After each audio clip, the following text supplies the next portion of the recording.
Was Sliggy your favourite coach? Second favourite. Well, me and Sliggy never lost on the best of 3 in our careers. Me and Sliggy, we literally never lost a game. I remember, bro, Sliggy would like stay up till like 4 in the morning. He'd have like 5 coffees. He'd have like fucking, you wake up, you do your warm up, and then you go to practice. And Sliggy would send you like 8 different clips. It'll be like lineups, like little shock darts, arrows, like all these random plays. And then you click on the link and you'd hear like some fucking music in the background, like some rock music, like boom, boom, boom, boom.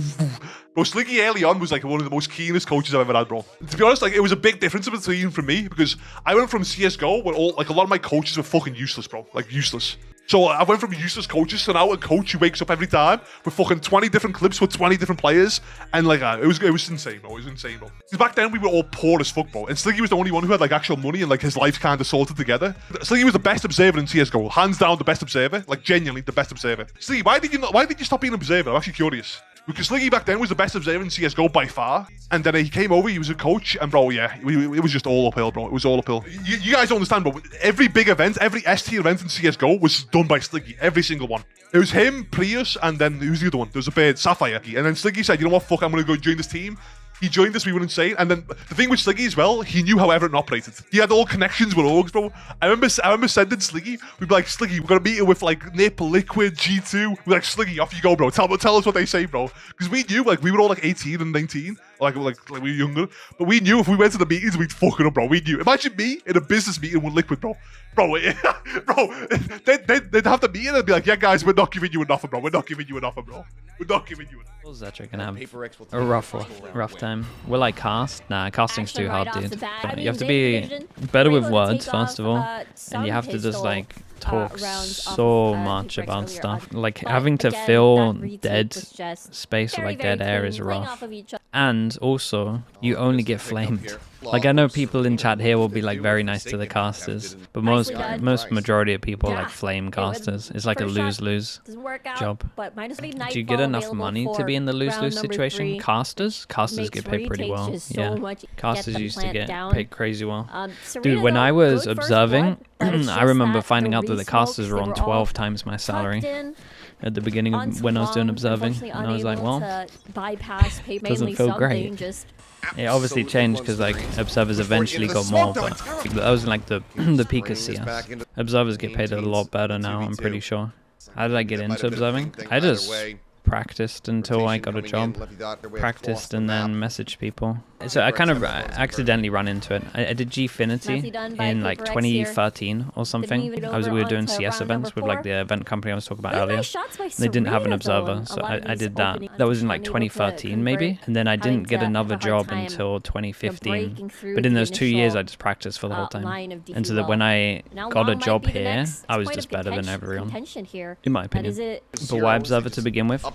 I wanted to be a pro player, but I never really like fully committed to it. And then by that time I was like a little bit, well, not too old, but it was just easier. Like I just never committed to teams, so I kind of messed up. I was probably like 22, I guess. How do you practice it? It was easy in CS. You could download a VOD and you could just POV practice VOD, and then you just pretend it's live and just practice it. I took it a little bit different to everyone else. I had like 30 keybinds per map, and then there were 7 maps, and then you just learn every single keybind on those maps, so you could go to POVs. Like right now I'd be on a POV of a camera in this corner watching these 3, and then you would flick to the one here, and then you would probably flick to these 2 just running out of showers. You would show the Yoru that TP'd running back. You would then show an overview camera of these guys from the back here.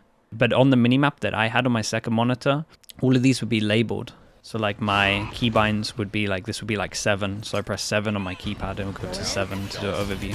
But like here you should always stay on the defense as well. The whole thing of observing here, like especially on the, is like you should stay with attackers for the beginning, but then when it comes down you should just stay on the person that has to do it all.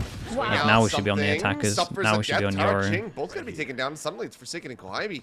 Last one standing. You would maybe stay with Serena just because she hit 2 shots, but now you go back to her. Did I only do POV observing or did I dabble in cinematics? I'm sure if I was the first person to do both of those jobs in one, that's what I'm saying.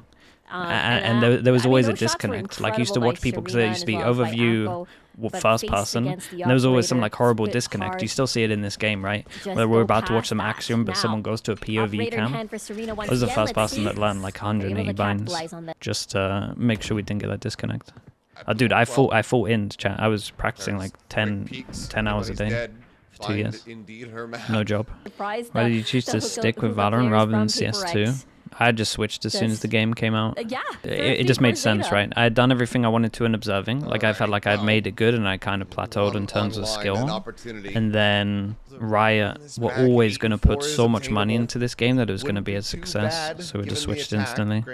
This game is better. It had the game really early on looked very good. Like, you could tell it was like good enough. This is every single map. I would have a config that looked like this. It would be binds on my keyboard for overviews.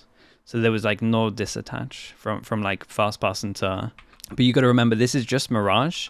Imagine this for every single map, and I would just learn all of this.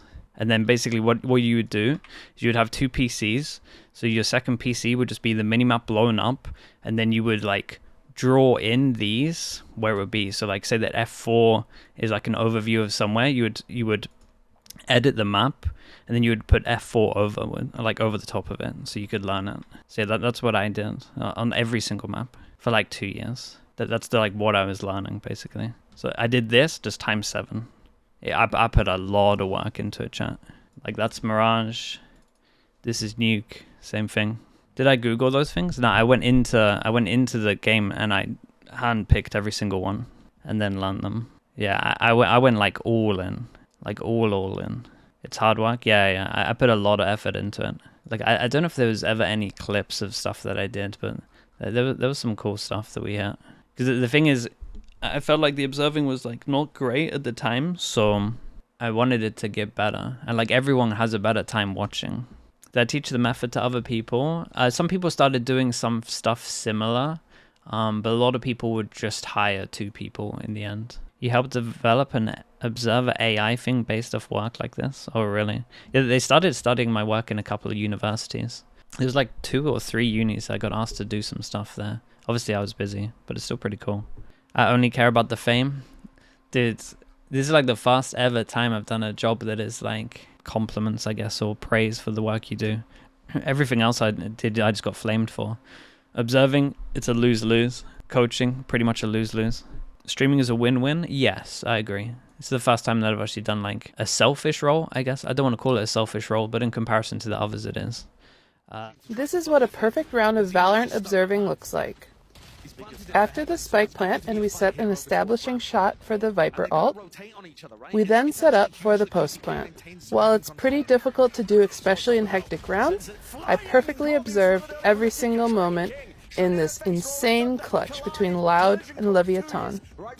This is what we like to call an observer ace. They give up entirely. Texas still maintaining it. Time ticking away. Pit going down. Sadak now with the defuse. He realizes he has to get onto this one, but the pull. Mazzino from afar.